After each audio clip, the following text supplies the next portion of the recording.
que é aqui e tudo mais. Mano, vai ser muito importante essa conversa. Aliás, para mim, né, eu sou diagnosticado com TDAH desde os meus 5 anos. Então, é muito importante para mim.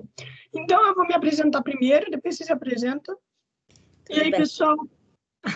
E aí, pessoal, bem-vindos em Vidas Podcast. Meu nome é Lourenço Franzato. Estamos aqui hoje com o Narinan. Se apresenta para o pessoal. Olá, pessoal. Meu nome é Nariman Buriti Basílio. Eu sou de Campina Grande, Paraíba. Sou psicóloga. Trabalho há cerca de 7 anos na área. Sou pós-graduada em avaliação psicológica e neuropsicologia. E venho me especializando no TDAH há cerca de 2 anos, que foi quando eu me interessei pelo tema, uma vez que quando eu estava finalizando a minha pós em avaliação psicológica, uma das minhas professoras, que era TDAH também, ela começou a observar que eu tinha características, né? E isso me fez entender um leque de situações que ocorreram na minha vida, desde a infância também, que realmente me faz crer que esse era o meu diagnóstico, né? Então, eu fiz a minha própria avaliação psicológica com outro profissional e a gente conclui que eu também tenho alguns traços ou alguns apontamentos para o TDAH. E é muito interessante porque eu venho trabalhando com esse público especificamente há cerca de 1 ano, fazendo avaliação neuropsicológica, né, treino cognitivo, a psicoterapia em si, e tem sido sempre muito fascinante. Eu também tenho um Instagram voltado para trabalhar com TDAH, né, onde eu sempre estou lá postando sobre esse modo de viver, esse modo de ver o mundo, os desafios, as dificuldades, né, porque a gente também não pode romantizar, é algo muito difícil, que também gera sofrimento, mas que quando você aprende a dominar suas características, pode muitas vezes te nortear até para caminhos bem interessantes. E eu acho bem interessante de você postar sobre isso no Instagram, pois é muito difícil de você explicar o que é TDAH para as pessoas, porque todo mundo tem, né? Todo mundo tem. Todo mundo tem um pouquinho e tudo mais, tipo assim, todo mundo se distrai facilmente. Se você falar, pô, mano, me distraio, muita pessoa fala, pô, mano, eu também, velho, eu acho que eu também tenho. E, tipo, é muito difícil explicar, para as pessoas, então é muito bom o que você tá fazendo. Tipo, como que você explica para alguém? Como que funciona o TDAH? É muito engraçado porque as pessoas, mesmo as que não têm TDAH, elas têm muita curiosidade, né, sobre o transtorno. Acredito que muitas reconhecem as características em si. Realmente, todo mundo tem um pouco, né? Quem nunca saiu de casa e esqueceu o celular, botou para pegar o celular, pegou a chave e esqueceu o celular de novo. Acontece, principalmente com quem tem TDAH. Mas quem não tem pode vivenciar coisas parecidas. No entanto, não com o grau de comprometimento que o TDAH tem, né? Porque de vez em quando você esquecer, de vez em quando você ficar um pouco mais desatento ou desorganizado no seu ambiente, tudo bem. Porém, se há uma constância, né? E isso é prejudicial dentro dos seus ciclos sociais, então isso vai apontar para um déficit maior. Né? Assim como todo mundo fica triste, porém, depressão não é a mesma coisa que tristeza. Então, todo mundo tem um período de baixa emocional, mas eu não posso dizer que eu tenho depressão por isso, né? Então, nem todo mundo vai poder dizer que tem TDAH apenas por ser esquecido. Então, TDAH é um padrão permanente de desatenção, certo? E, na verdade, é uma oscilação entre desatenção e hiperfoco, né? Porque a gente não tem apenas a desatenção como característica. Seria uma instabilidade de atenção, por assim dizer. Eu consigo prestar muita atenção naquilo que me interessa, ao ponto de se tornar especialista naquilo que eu gosto, e ao passo de que coisas que não me interessam exigem muito mentalmente ou que exigem muito foco, eu tendo a não conseguir dar de conta, né? Num grau que acaba prejudicando a minha vida acadêmica, as minhas relações sociais, as minhas finanças, a minha vida conjugal, né? E os vários pontos da minha vida. Aí eu posso apontar para um TDAH, né? E aí temos três apresentações desse TDAH. Tem o TDAH predominantemente desatento, que é aquele que preenche os critérios de desatenção do DSM, né, que é o Código Manual de Transtornos Mentais e Psicológicos. E aí eu tenho que ter pelo menos 6 dos 9 quando criança, ou quando adulto, 5 dos 9, né?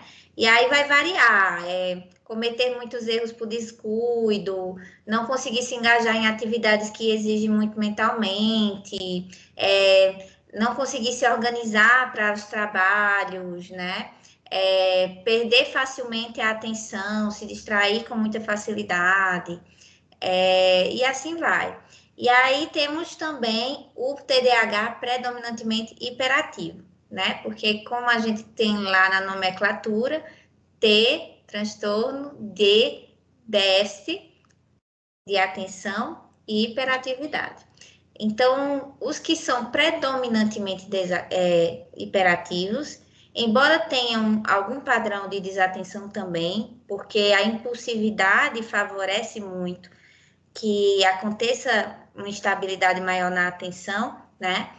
É mais para o hiperativo, é mais para uma necessidade de movimento, de estar constantemente envolvido com atividades, de não conseguir ficar estático, parado, né? Um excesso de fala, um excesso de pensamento, de impulsividade, né? Então, eu vou pensar no que eu fiz só depois que eu já fiz, eu acabo atropelando as pessoas quando numa conversa. Então, isso é a parte hiperativa, né? E há também aqueles que têm a interação das duas questões, né? É tanto desatento quanto hiperativo, na mesma medida. E, além disso, a gente também tem as variações de comportamento a partir da intensidade, né?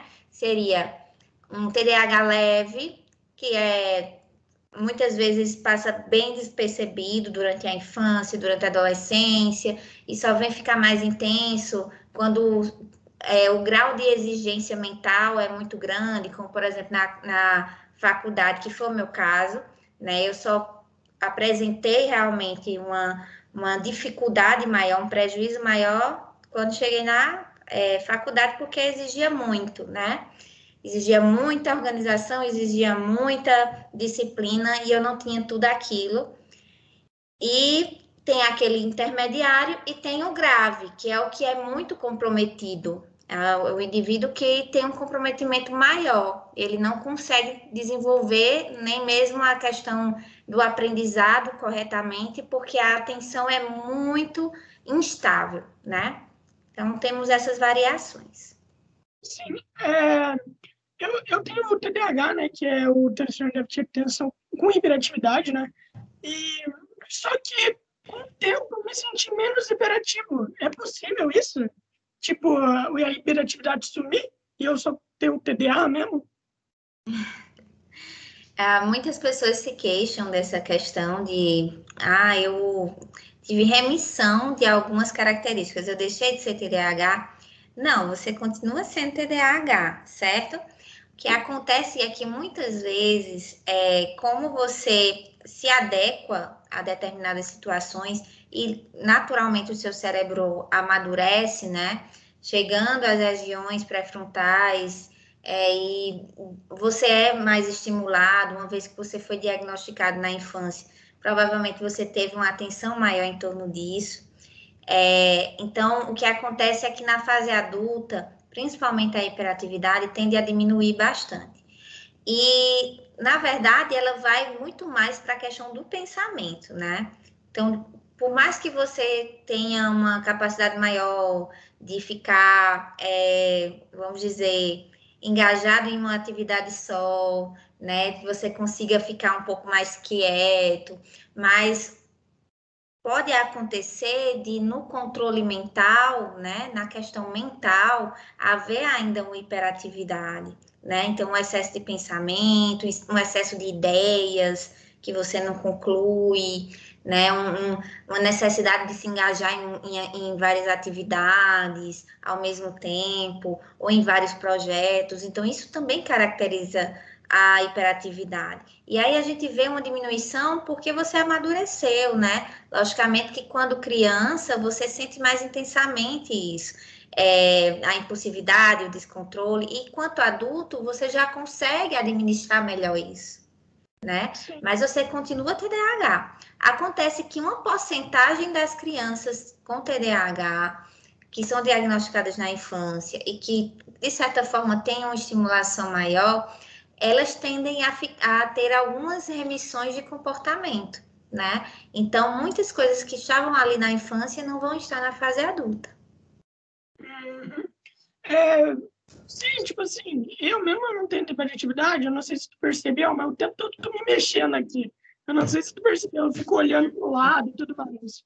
E minha mãe, ela mandou perguntar para você se existem níveis de TDAH. Tipo assim, uma pessoa tem muita falta de atenção, uma média falta de atenção, baixa falta de atenção. Existe isso? Então, justamente, eu estava falando sobre isso lá no comecinho. É um transtorno que ele vai ser percebido no desempenho do indivíduo, né?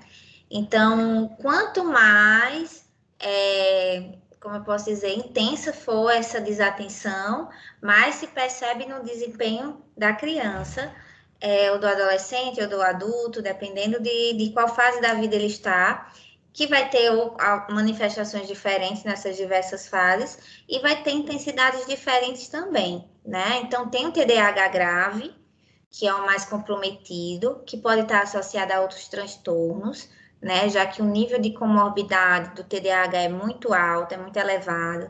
Mais de 50% dos TDAHs tem algum outro transtorno associado, né? Um exemplo disso é o próprio autismo, né? Então, tem muita associação. O TOD, que é o transtorno opositor desafiador, se associa bastante. Nos adultos, eu vejo muito associação com depressão e ansiedade, certo? Até por causa de todo o contexto social que é enfrentado desde a infância. Mas temos sim intensidades. Eu tenho ansiedade, eu sou muito ansioso, tipo, nossa, extremamente. E, cara, um amigo meu, ele tinha me falado sobre essa coisa, ele falou que os genes de TDAH é um pouco parecido com o do autismo também. E Asperger também. É exatamente isso? Alguns estudos é porque assim, o autismo, ele tem inúmeros estudos a respeito, né? Mas não se chega a uma conclusão de um denominador comum entre todos os autistas. Por isso que se fala de espectro.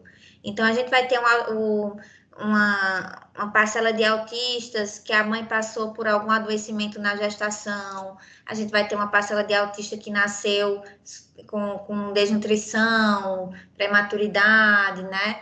A outra parcela de autistas que tem autista na família, outra parcela que não tem, né? Então, existe uma variabilidade muito grande de causas. Aí, para a gente associar o TDAH fica difícil, mas o autista, ele também tem dificuldades nas funções executivas, né? Que está envolvido com o córtex pré-frontal do cérebro. Assim como o TDAH também tem dificuldades nessas funções executivas, né? Só que a gente vai ver manifestações diferentes. Por exemplo, o TEA, ele tem um comportamento rígido, né? Ele tem muita dificuldade de lidar com mudança de rotina, porque a flexibilidade cognitiva, que é uma das funções executivas, é prejudicada no caso do TEA. E ela é prejudicada no caso do TDAH também, mas vai se manifestar de formas diferentes, né? É aquela criança que insiste muito no erro, né? Então, quando está sendo reclamada, ela insiste que não fez, ela insiste que não é daquela forma, é da forma que ela quer, né? Então, ela tem essa rigidez também na flexibilidade cognitiva, mas tem manifestações diferentes de acordo com os transtornos. Né? Quando quantos sintomas o TDAH tem? Eu tinha visto um dia que tinha, tipo, mais de 30, alguma coisa assim. Varia. Vamos lá. Se a gente for levar em consideração o DSM, que é o manual, né, diagnóstico, são 18 características, onde 9 são de desatenção e 9 de hiperatividade e impulsividade, certo? Então, são consideradas 18 características. Porém, né, se a gente pega o livro lá da Ana Beatriz, que é Mentes Inquietas, ela vai citar 50 características, certo? Se a gente pegar algumas escalas que servem para mensurar o TDAH no adulto, por exemplo, como, por exemplo, a escala de Brown, certo? A gente vai ter 40 características lá. Então, vai variar, sabe? Cada estudioso vai abordar de uma forma, né? Então, a gente tem o Barclay, que fala sobre TDAH, a gente tem o Paulo Matos, que fala sobre TDAH, e aí eles vão apontar, vão fazer apontamentos diferentes, mas para nível de diagnóstico são 18. Ah, 18 ainda é muito, 18 ainda é bastante. Mano, tipo assim, minha mãe, ela me falou que para fazer diagnóstico de TDAH, precisa passar primeiro por um acompanhamento psicológico e depois ir no neuro para ele confirmar. É isso mesmo? Ou é um outro tipo de tratamento para você ver como é que funciona e tal? Muitas pessoas perguntam qual profissional eu vou primeiro quando eu tenho uma desconfiança do TDAH, né? E aí, o profissional que você for primeiro sempre vai indicar o próximo, né? E eu acho que o mais interessante é ir primeiro ao psicólogo, sim. Né? Agora, não é qualquer psicólogo, nem todo psicólogo vai estar aprofundado em relação ao TDAH. Você precisa ir para um psicólogo que tenha conhecimento em TDAH, né? Por quê? O que é que acontece? Muitas vezes o psicólogo ele vai abordar partindo de outras possibilidades diagnósticas. E isso vai levar mais tempo para ele chegar na conclusão de um TDAH.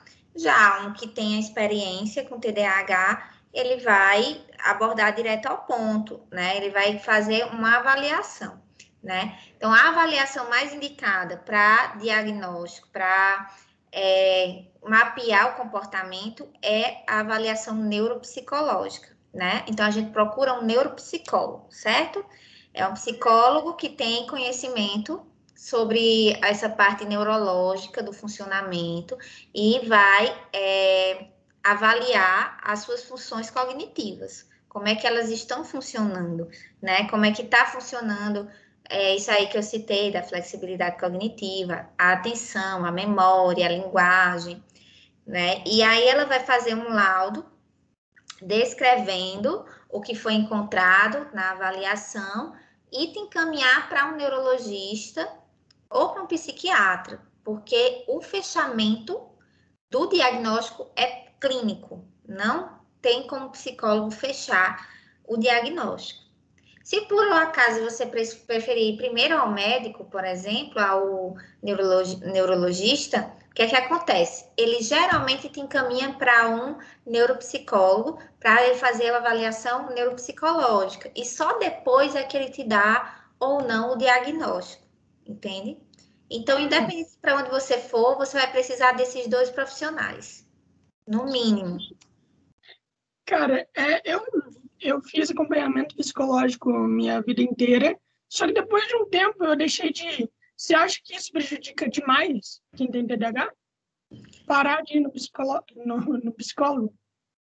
Olha só, é bem interessante essa sua pergunta, porque mesmo sendo psicóloga, mesmo sendo especialista em TDAH, eu sei que em grande maioria dos casos a medicação já vai diminuir bastante as dificuldades relacionadas ao TDAH, né?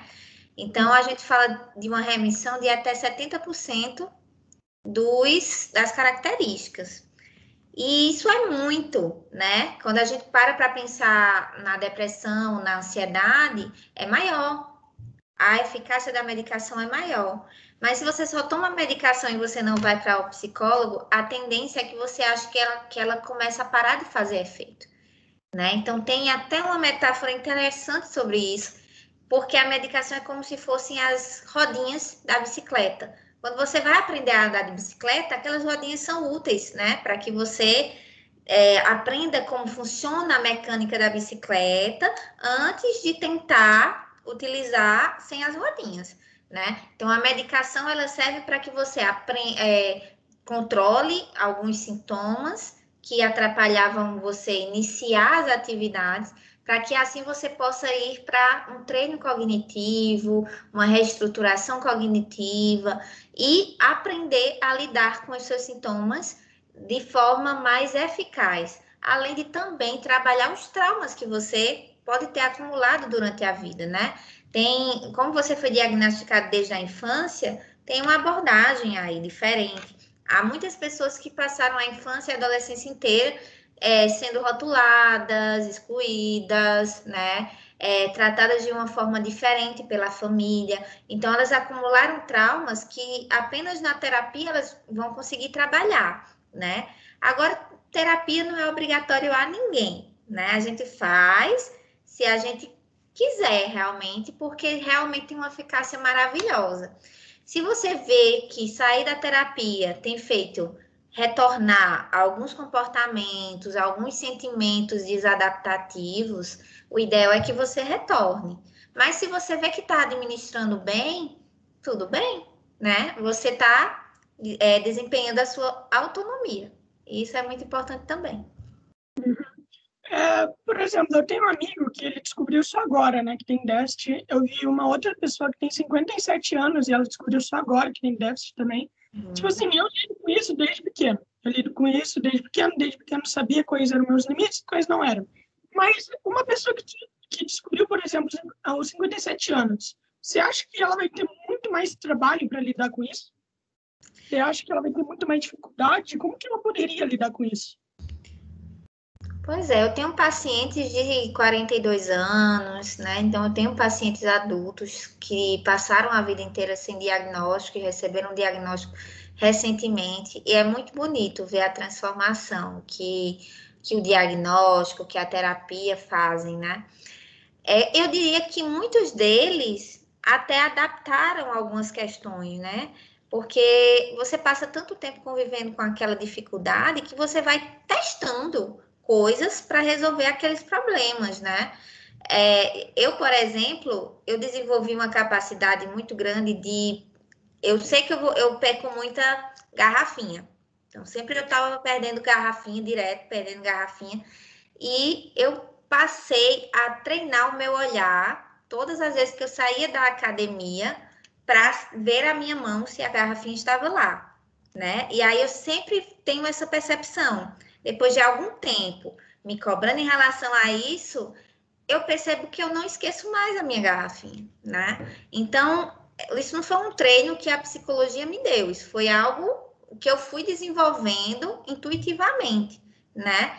E muitos deles desenvolvem intuitivamente. O grande problema é que eles sofrem tanto, né? As pessoas com TDAH eles sofrem tanto, principalmente baixa autoestima, uma ideia de incapacidade, que elas acabam adquirindo um outro transtorno, né? Então, a grande maioria dos adultos com TDAH que eu atendo também tem quadros depressivos, ou ansiedade e depressão, ou já desenvolveram algum outro problema durante a vida, e aí elas vão precisar mais de terapia, elas vão precisar mais dessa atenção, elas vão ter mais terreno a ser trabalhado por causa de tudo isso. E descobrir outras formas de ser dentro do seu funcionamento é muito difícil, né? Abandonar hábitos de uma vida toda é bem mais complicado do que quando você treina desde a infância.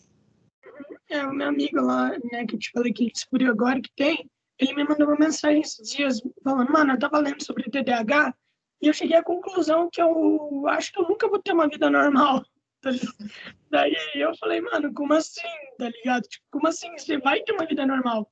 O único problema é que tu vai ficar muito mais desatento. Esse é o único problema. O único problema é que você vai ter que se esforçar mais nas coisas que outras pessoas não se esforçam tanto, né? Mas se tem uma coisa que eu percebo no TDAH é que são pessoas que se esforçam muito, né? Elas parecem ser, como eu posso dizer, irresponsáveis, vamos dizer assim, Com certeza. mas elas se esforçam muito para ser diferente, né? Elas se esforçam muito para se adaptar. O problema é que, enquanto você não aceitar que seu funcionamento é diferente, que você vai se destacar em outras coisas, e por isso também a importância da avaliação neuropsicológica. Você já fez? Avaliação neuropsicológica, eu acho que não. Faz tempo que eu não vou no psicólogo. Faz tempo que eu não vou aqui de novo e tudo mais. Mas aí a vantagem da avaliação neuropsicológica é que você vai descobrir as suas fraquezas e as suas habilidades, né? Então, às vezes, você é uma pessoa extremamente visual e está trabalhando com algo que não abarca a sua habilidade visual, né? Então, eu conheço muitos TDAHs que têm uma habilidade visual fantástica, né? Uma percepção visual muito boa, uma capacidade de encaixar peças no ambiente, né?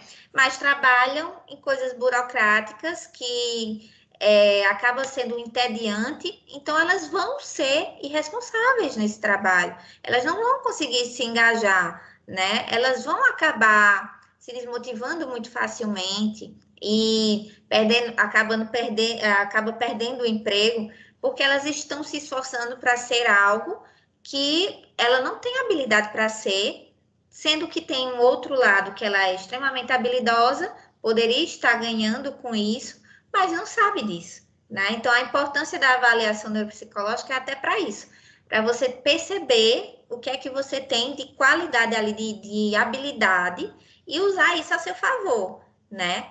Então, por exemplo, há pessoas muito criativas, não é todo TDAH que é criativo, mas há TDAHs muito criativos, muito dinâmicos, que poderiam se dar muito bem no marketing, na comunicação, né? Mas estão presos na empresa, estão presos em um trabalho que não favorece isso. Então, elas vão se sentir muito mais incapazes, ter muito mais dificuldade de se engajar, de ser pontuais, né? Então, as dificuldades delas vão acabar se destacando mais, né? E isso é o que prejudica a qualidade de vida do TDAH. É não ter essa percepção de como ele pode usar o funcionamento dele a favor dele, entendeu? Sim, um amigo meu, né, eu tava conversando, ele trabalha muito com cinema, né, e tudo mais, daí ele falou pra mim, mano, a maioria das pessoas que tem TDAH vai tudo pra parte da arte. E eu acho isso bem interessante, por conta que, normalmente, a galera que tem TDAH, normalmente, ou é introvertida, ou é muito expressivo, ou é muito expressivo. E a galera que é expressiva vai tudo pra parte da arte, por conta que a arte tem essa coisa, né, de você poder se expressar e fazer o máximo de si. Isso é bem da hora. E me responde uma coisa: é verdade que quem tem TDAH é mais propenso a ter depressão? Então, aí quando você estava falando sobre a associação com o autismo, né? Uhum. Há também uma questão interessante da parte neuroquímica do cérebro sobre o TDAH com a depressão. Por quê? Porque a depressão ela acaba influenciando algumas áreas do cérebro a produzir menos alguns neurotransmissores, né? Então, o que é um neurotransmissor? É um neurônio que é responsável pela comunicação química entre outros neurônios, né? Na tradução de alguns fatores que são essenciais para o comportamento. Então, a gente tem como exemplo a dopamina, né? Que está bem em falta no TDAH, e a dopamina é responsável pela motivação, pela estabilidade do comportamento, né? Então, começar desenvolver e concluir uma atividade. Você precisa da dopamina para estar motivado, engajado, né? Controlando a necessidade de estímulos. E o TDAH não tem isso, né? E a noradrenalina também. E na depressão, a gente vê também a queda de alguns desses neurotransmissores. Então, tem essa similaridade no funcionamento químico, né, e biológico do cérebro, certo? do TDAH e da depressão. Mas, como eu te falei, né, vão ter expressões diferentes, né? Então, na depressão, a gente vê que há também um nível de desatenção.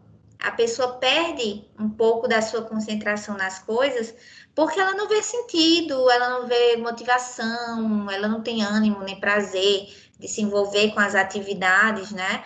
Fica tudo muito lentificado, o funcionamento cognitivo fica mais lento, né? Então, são pessoas que não conseguem prestar tanta atenção, aprender algo, né? Tem uma queda no desempenho, e isso também se assemelha ao TDAH, né? Nesses pontos. Sim, E por isso também pode acontecer essa associação entre os dois transtornos. sim, isso é verdade. Tipo assim, quem tem TDAH precisa de um certo privilégio nas escolas, né? Mas a escola não está preparada para isso, né? E eu queria saber quais são esses privilégios. Eu não chamaria de privilégios, né? Eu chamaria de ajustes, Aham, porque se a gente colocar como privilégio, né, vai parecer até uma coisa muito boa, mas é só um direito ali que você tem para acessar a educação, de diminuírem as barreiras que o próprio transtorno te impõe, né? Nós não temos muitas leis voltadas para a acessibilidade do TDAH, certo? É bem importante frisar isso. Inclusive, eu tenho uma live salva no meu perfil, quem quiser ir lá assistir, que eu converso com um advogado, que por sinal é meu marido, ele participou da live, e a gente fez uma varredura, né, uma análise pelas leis aprovadas para o TDAH, e poucos estados aprovaram leis voltadas para a acessibilidade dentro das escolas, das instituições acadêmicas, né? E o que é que acontece? As poucas que tem, né, são voltadas para ter que colocar a criança nas primeiras filas, por exemplo, né, sentada nas primeiras cadeiras, mais distante das janelas, porque a janela seria um ponto de distração, né, ou de estímulos distratores. E fazer isso, a grosso modo, não resolve o problema da criança com TDAH dentro da sala de aula, né? Então, eu diria assim, uma criança hiperativa, ela vai precisar ter um tempo para se movimentar, ter respeitado o seu funcionamento. Seu funcionamento não é de uma criança que fica sentada o tempo todo, né? Então, ela vai precisar de um tempo para se movimentar. O professor pode engajar ela em atividades que exijam movimento, como, por exemplo, entregar material, distribuir, depois ir pegar novamente, né? Pode permitir que ela dê uma volta pela escola para gastar essa necessidade de movimento dela. As atividades para as pessoas com TDAH, elas têm que ser o mais diretivas possível, né? Então, não tem nada dessa viagem bem grande para chegar a um ponto, né? O professor ele tem que ir mais direto ao ponto possível. Se for uma questão que tenha 3 perguntas, vai ter que ser dividida em 3 questões, né? Porque se ficar numa pergunta só, as chances de ele responder apenas um tópico é muito grande, né? Ele responde um tópico e ele não se apercebe dos demais. Então, reduzir a quantidade de atividades, a quantidade de textos que essa criança precisa escrever, né? Dependendo da série, entregar atividade impressa para que ela apenas responda é mais interessante do que ela retirar do quadro, porque quando ela está se retirando aquela atividade do quadro, ela já se desmotiva, muitas vezes fica metade sem fazer, ela não quer mais responder, né? E aquilo não vai contribuir, não vai colaborar com ela. A professora tem que estar interagindo com essa criança, né? Então, nem sempre a professora regular dá de conta. Se não for uma sala que tenha um segundo professor, fica um pouco mais difícil, né? Porque de vez em quando ela vai estar voando na imaginação, e aí o professor precisa ir lá e puxar ela de volta, né? Atrair ela de volta. Precisa saber qual é o hiperfoco dela. Então, às vezes, a criança ela é alucinada por Ben 10, né? Então, tudo que ela vê, ela relaciona ao Ben 10. E aí eu preciso trazer o Ben 10 para o aprendizado dela, para poder chamar a atenção dela, para poder destacar a curiosidade dela ali, né? Então, são muitos ajustes que dá para ser feito, mas nem todo mundo tem preparação, não é obrigatório ter essa preparação, então poucas escolas vão estar preparadas para lidar. Aqui na Paraíba, uma das leis que foi aprovada, a única lei que foi aprovada, aliás, não tem outra, só tem essa, em relação ao TDAH, é que as escolas particulares são obrigadas a ter uma equipe que possa auxiliar essas crianças, né? A ter uma avaliação correta e um ajuste correto.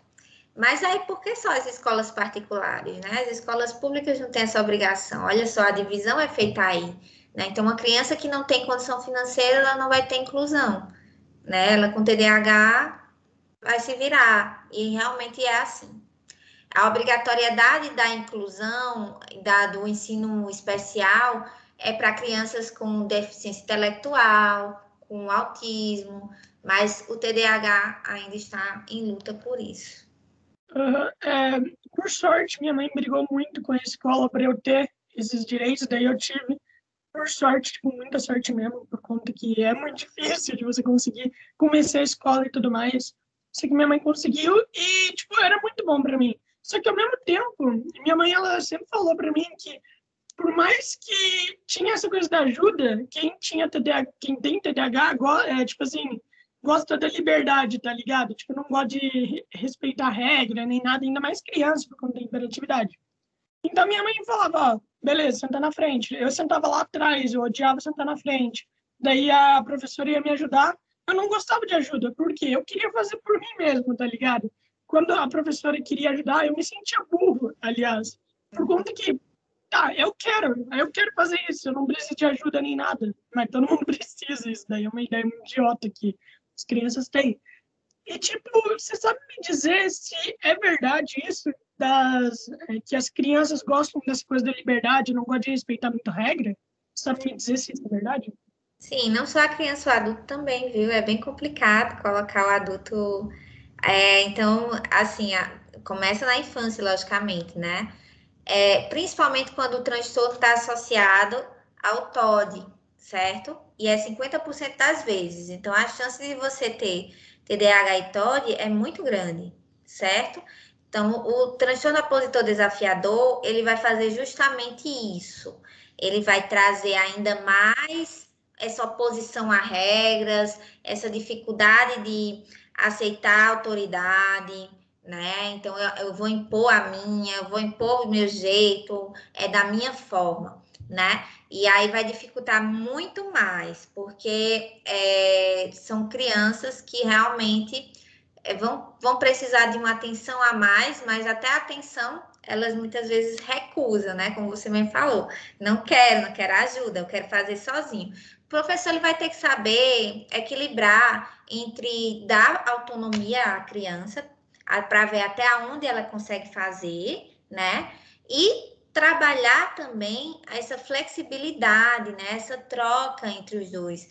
Porque muitas vezes ela faz errado e ela não aceita nem que está errado, né? E aí é bem difícil, né? Convencer a criança a corrigir o que ela fez, a prestar atenção porque ela vai cometer erros por descuido, e aí ela depois vai precisar corrigir aquele erro, né? Identificar o erro, corrigir o erro, né? E aí entra a importância do treinamento cognitivo, né? Porque vai treinar justamente isso, né? O psicólogo que trabalha, né, principalmente com TCC, né, teorias mais cognitivistas, mais comportamentais, ele vai trabalhar bastante essa flexibilidade para a criança ela aceitar uma troca, né? Para ela aceitar ser mais maleável com isso, para ela ser mais tolerante com os próprios erros, entender que precisa consertar algumas coisas, tolerante com as regras, né? Então ela não vai seguir todas as regras, mas sempre que ela seguir uma regra, ela vai ser reforçada nisso, né? E aí entra também a questão do reforço positivo, que é o grande associado no trabalho para o TDAH infantil, né? Porque tem um grande resultado.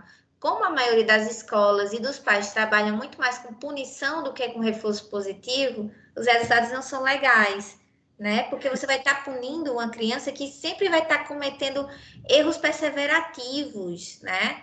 Ela persevera no erro não é apenas porque ela quer, por um desafio, mas por uma inabilidade. Então, se você sempre está punindo ela, não vai sobrar espaço nenhum para um elogio, para um reforço positivo. Coitada da criança, né? Estou sempre fazendo tudo errado. Então, o melhor é também destacar aquilo que ela consegue fazer bem. E a tendência é que esse comportamento ele fique reforçado, ele vá se repetir com mais frequência, entendeu? Uhum. E falando um pouquinho sobre isso também, a gente sabe que tem muita criança que toma medicamento para TDAH sem ter o TDAH, que são diagnosticados com TDAH e tudo mais. E daí, o que eu queria perguntar é, qual é o melhor remédio para quem tem TDAH? Tipo assim, eu sei que tem aquele Venvance, né? Venvance e a Ritalina. E a outra pergunta que eu queria te fazer é, por exemplo, lá nos Estados Unidos tem muito problema com vício, né? Em remédio para concentração e tudo mais. Você não acha que uma pessoa pode ficar muito dependente do remédio? Então, esse é um ponto que eu também tenho tratado bastante lá no perfil, né? Quem quiser passar por lá, eu tenho falado bastante dessa questão da medicação nessas últimas postagens.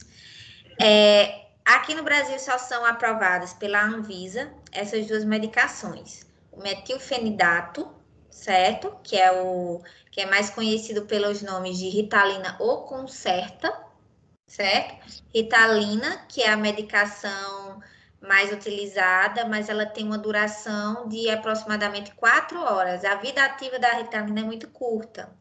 Então, muitas pessoas tomam Concerta, que é o de liberação mais lenta no organismo, né? Então, vai ter uma duração aí de 8 horas, certo? Então, para pessoas que têm uma determinada rotina ou uma determinada necessidade maior de foco, né? Essa é mais indicada. E aí, a Venvance, ela é tipo mais evoluída, tá? Peraí, deixa eu... Lisdexafetamina, a substância, que é um estimulante, tá? Tanto o da Ritalina quanto do Venvance são estimulantes do sistema nervoso central. O que é que significa isso? Vão estimular a produção e a manutenção da dopamina e da noradrenalina no cérebro, né? Principalmente na região pré-frontal, que é onde não funciona adequadamente. Então, se eu tomo a Ritalina ou Venvance e eu tenho TDAH, isso vai cair como uma luva. Eu vou ter a produção adequada, eu vou conseguir me organizar melhor, focar mais nas coisas que eu estou fazendo, certo? E o resultado vai ser muito bom, tá? Não vou ter problemas, vou ter um efeito colateral ou outro, mas não tão forte. Porém, se eu não tenho TDAH e eu uso essa medicação, o que é que acontece? Meu cérebro já produz normalmente aquilo. Então, ele vai produzir em excesso, tá? E isso vai me causar alguns problemas, certo? Então, muitas pessoas tomam, porque chamam da pílula da inteligência, principalmente a Ritalina, que é de acesso mais fácil. O Venvance é muito caro, o acesso é muito difícil. Mas elas tomam porque para estudar, para concurso, é porque a pílula da inteligência, para ter atenção, mas os efeitos colaterais não vale a pena, né? Pode sim causar dependência. Qualquer medicação pode causar dependência. É muito importante frisar isso, porque é uma substância química que você está tomando, não está ali presente no cérebro. Então, é lógico que você vai o seu cérebro ele vai necessitar daquilo para produzir, né? Se eu parar de tomar, o meu cérebro não vai produzir sozinho, de forma espontânea, né? Então, sim, mas não é uma questão apenas de dependência, né? É muito mais uma questão da necessidade. Outros transtornos, como por exemplo o transtorno de humor bipolar, também vão necessitar da medicação o resto da vida, né? E porque para ter a estabilidade do humor. Os estabilizadores de humor são necessários, né? Então, assim, o benefício da medicação é maior do que o malefício para quem precisa. Na questão do vício, não é como uma droga, né? Mas aí você precisa ter uma psicoeducação naquilo, né? Não é porque vou fazer uma prova amanhã e eu vou tomar 2 medicações em vez de uma, né? Hoje eu não tenho prova, eu não vou tomar medicação nenhuma, vou ficar sem tomar a medicação. Então eu passo a usar a medicação como uma muleta, tá? E aí isso é prejudicial. Isso aí passa a ser um uso errado, né? Com fins errados da medicação, né? E aí eu tô usando a medicação não como uma medicação, mas como uma droga, porque eu tô fugindo de um problema ali enquanto tomo aquela medicação. Isso aí é ruim, certo? Mas no uso correto, a medicação, inclusive, inibe comportamentos de vício em outras drogas, certo? É perceptível isso. Em alguns estudos que eu fiz, em alguns artigos já mostra que adolescentes em situação de, por exemplo, vício em alguma droga, ao tomar medicação, tiveram uma remissão maior dessa dependência. Uhum. O problema é que quando você toma, tipo, como uma válvula mesmo, isso pode te trazer, eu sou inteligente se eu tomar um remédio. E não é assim que funciona, o remédio só estimula mesmo, o remédio só estimula, você não é inteligente só por conta dele. Não, não é assim que funciona. E eu queria saber também, eu estava vendo um vídeo sobre, um vídeo de uma mulher até bem famosa, que é sobre relacionamentos com TDAH, e ela disse que é muito complicado alguém que tem TDAH ter relacionamento. Você acha isso? Você acha isso? É bem engraçado isso. Logicamente, né, que o TDAH adulto, ele vai ter prejuízos em diversas áreas, tá? Incluindo prejuízos também na vida amorosa. E eu também falo sobre isso já mais atrás, que, por exemplo, o TDAH desatento, ele tende a ser muito idealista, né? Idealizar muito, ele pode ter uma tendência maior à dependência emocional, né? Então, vai ser aquela pessoa mais dependente, mais tendente a comportamentos de ciúme, né? E isso dificulta. E fora esse comportamento específico amoroso, né? O mais hiperativo, ele pode ter uma tendência maior a sexo fora do relacionamento, né? Um comportamento sexual mais impulsivo, né?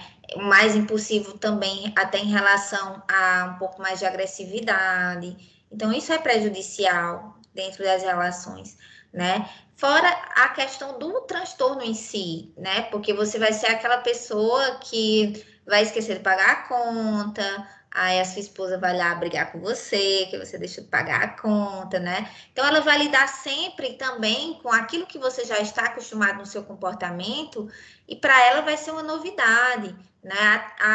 O que é indicado aí nesses casos é que a pessoa, o cônjuge ou o companheiro da pessoa com TDAH também faça terapia, né? Faça terapia individual ali, para que ela aprenda a lidar com essas situações, porque muitas vezes ela vai tomar até o papel de psicóloga da pessoa, né? Achar que ela tem que resolver todos aqueles problemas, ou que ela tem a obrigação de estar ali, né? E aquilo é prejudicial para ela também, e para a relação como um todo, né? Então, é muito importante que os dois cheguem a um consenso, que um possa ajudar o outro, né? Você possa ajudar ela a te entender e vice-versa.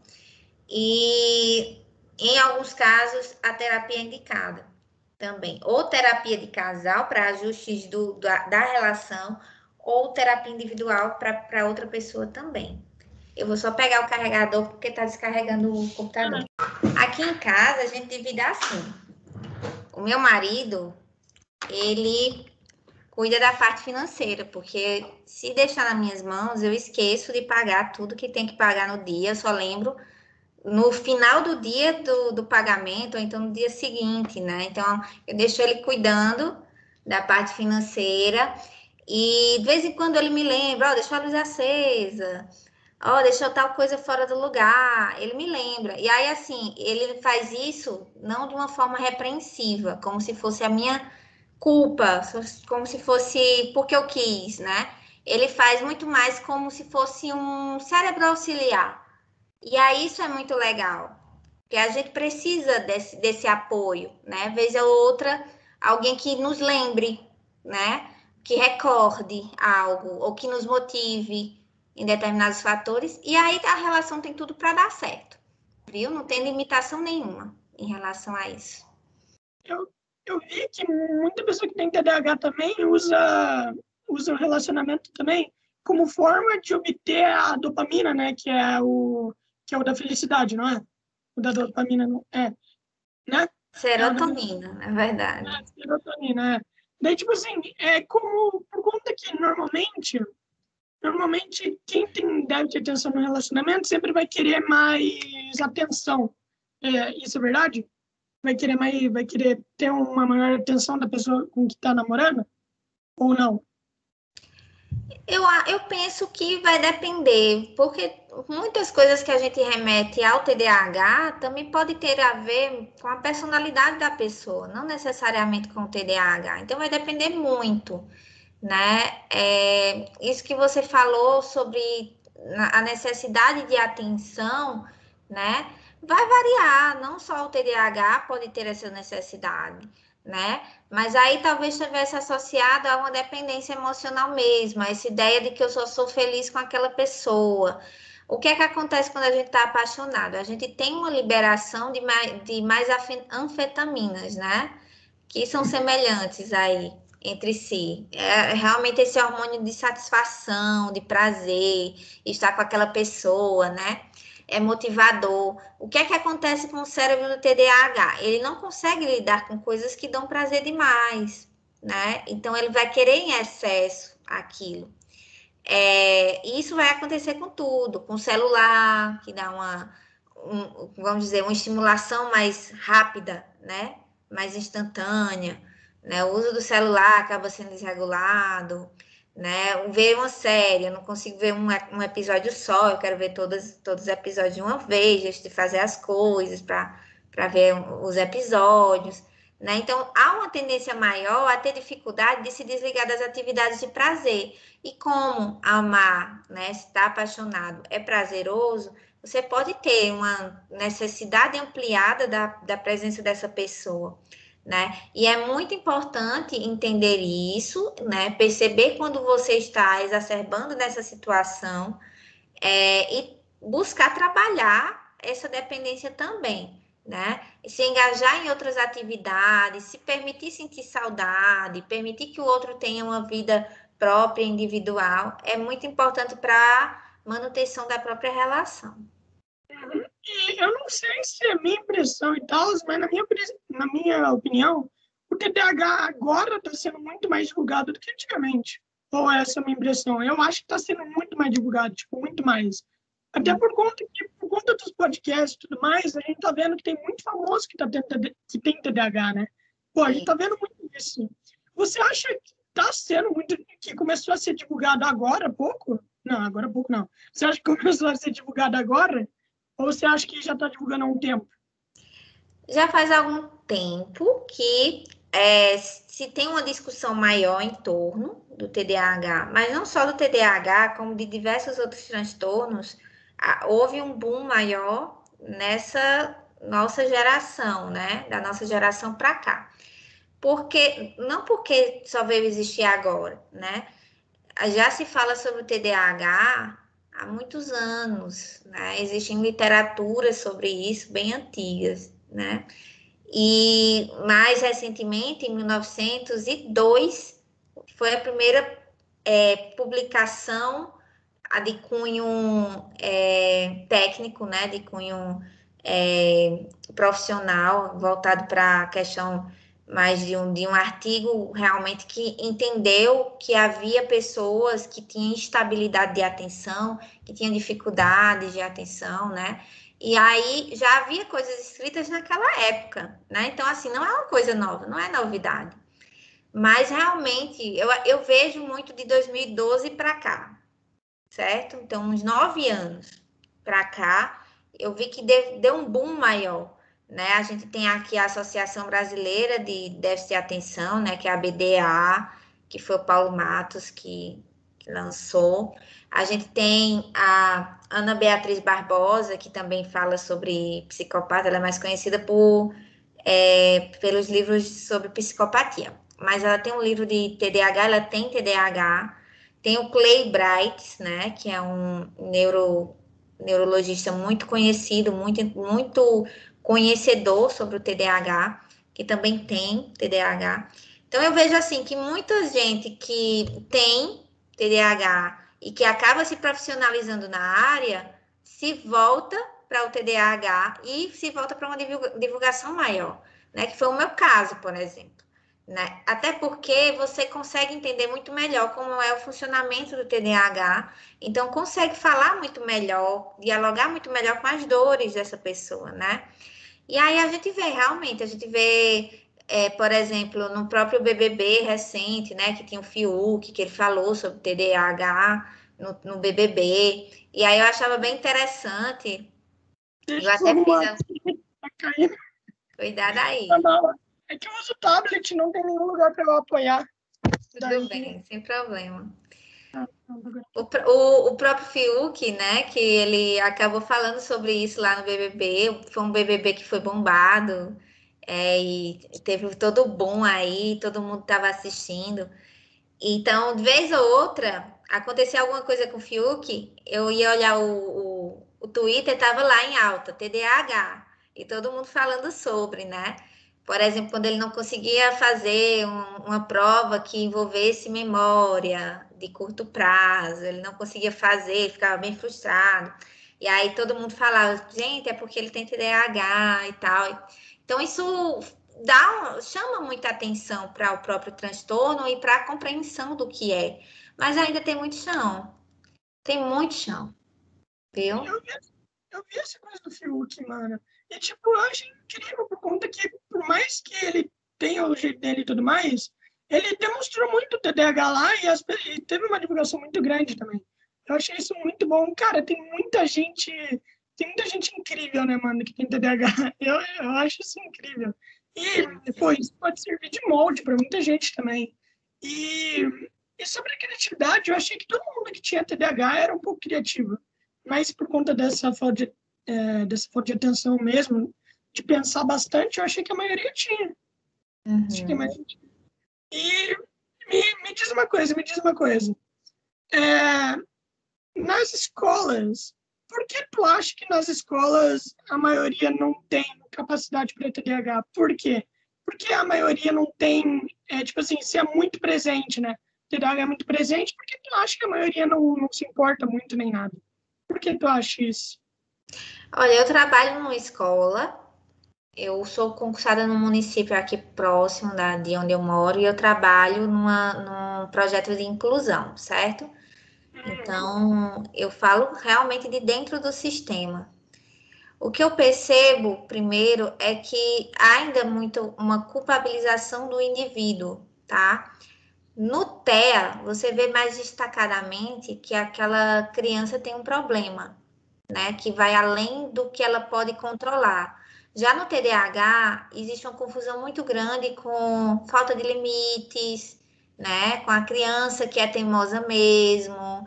Então, é culpa da criança, é o problema da criança ou da família. E muitos professores não querem lidar com isso.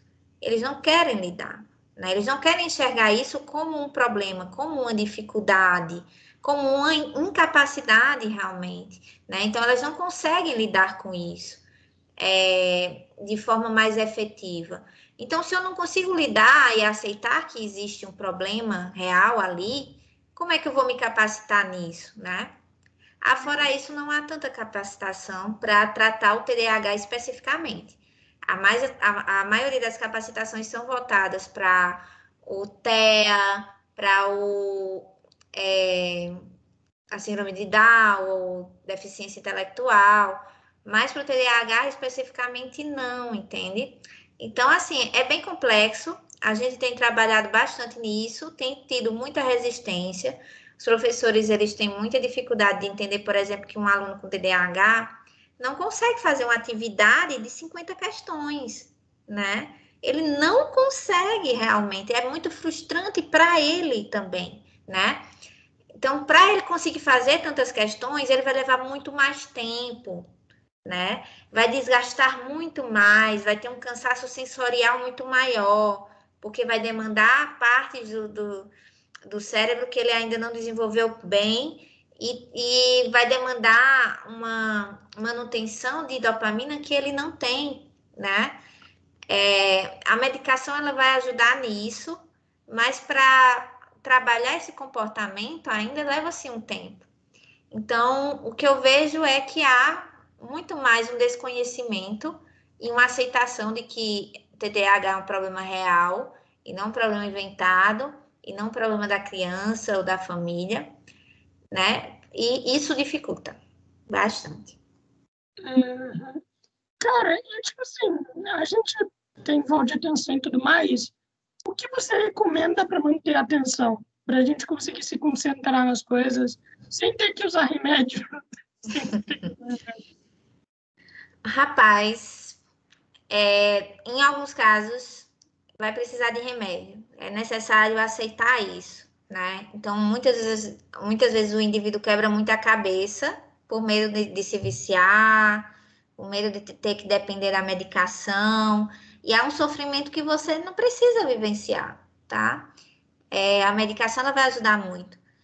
Nos casos em que o TDAH é um pouco mais leve, mais manuseável, por assim dizer, eu me incluo nisso, tá?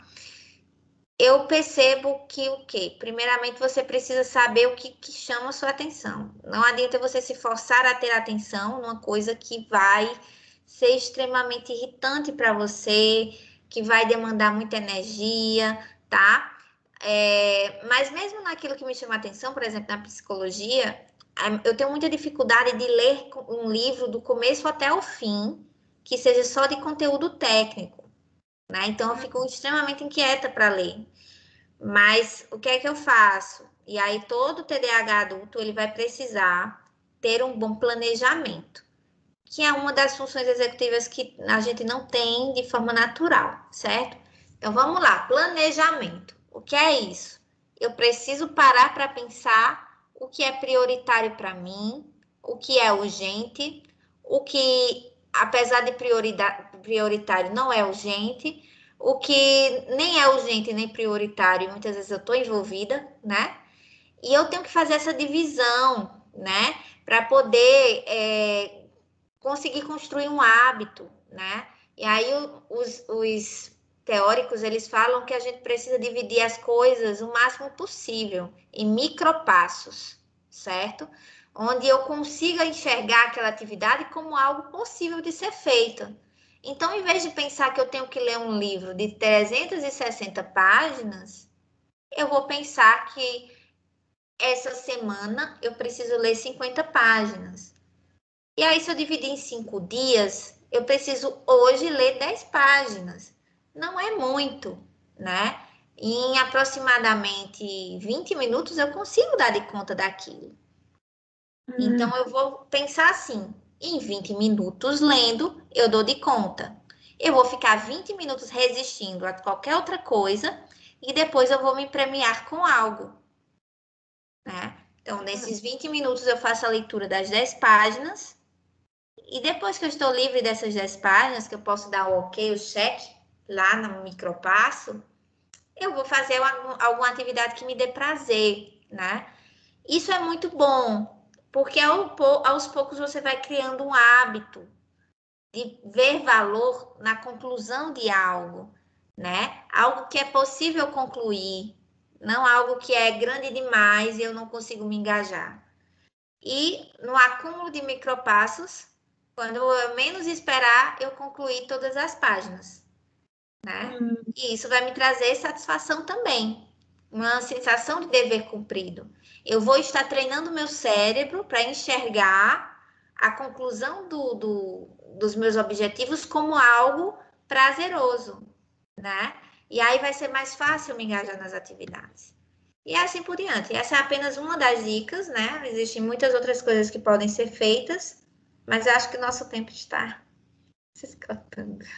É, beleza. Essa daí é a última pergunta agora, para a gente acabar por aqui. TDAH tem cura? De forma simples e objetiva, só o que tem cura é doença, né? E nem sempre. Mas o TDAH não é uma doença. Quando a gente fala de transtorno neurobiológico, a gente fala muito mais sobre um tipo de funcionamento mental, certo? Que é como a gente vê hoje o autismo, por exemplo. Então, é um tipo de funcionamento mental. Pode ser chamado de transtorno também, porque engloba vários tipos de comportamentos e várias situações da vida. Mas eu não chamo de doença, certo? Porque doença dá uma ideia de que tem cura e não é bem assim. O que a gente pode fazer é entender o funcionamento e buscar uma adequação desse funcionamento ao que é nosso objetivo, né? E aceitar que algumas coisas realmente a gente não vai conseguir. E aí é bem mais leve quando a gente aceita isso. É bem mais leve, foi bem mais leve para mim aceitar, por exemplo, que se eu não andar com as coisas dentro da bolsa, eu vou perder e eu vou deixar em algum lugar, né? Foi bem mais fácil porque assim eu aceito que eu tenho que estar sempre com tudo dentro da bolsa e torcer para não esquecer a bolsa, né? Então é muito disso, é muito de ajustar as características ao nosso dia a dia e claro que vai haver sempre um grau de insatisfação, mas vai ser muito menor. É isso. Uhum. Então é isso, mano. Muito obrigado por ter aceito o convite. Foi incrível conversar com você. E você quer divulgar suas redes sociais? Então, gente, olha só, me segue lá. Eu resumi tudo no Instagram, porque eu acho que é uma rede que dá acesso a tudo, a todos os públicos, a todo tipo de comunicação. Então, eu tô lá no @Nariman Basílio Psi, tá? Vai lá, é uma ruivinha. Na Riman já tem pouca, né? Aí aparece uma ruiva, você já sabe que sou eu. Me segue que eu tô sempre lá atualizando vários conteúdos bacanas e conversando com todo mundo. Então é isso. Muito obrigado por participar e tenha uma boa tarde. Obrigada também, boa tarde, foi ótimo. Tchau, tchau.